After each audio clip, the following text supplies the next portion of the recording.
आयो दसैँ आयो जमरा झुले कानैमा रातो टिका निधारमा बाबा आमा दाजु भाइ दिदी बहिनी सबैलाई यो दसैँको शुभकामना।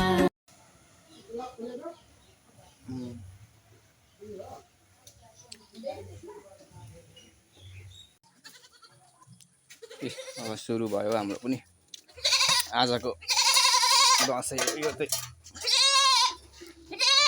है काट्ने हो।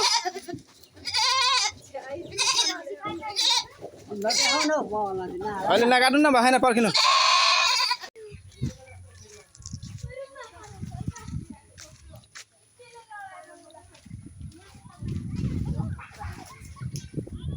ब्लग बन्द जान्छ मेरो।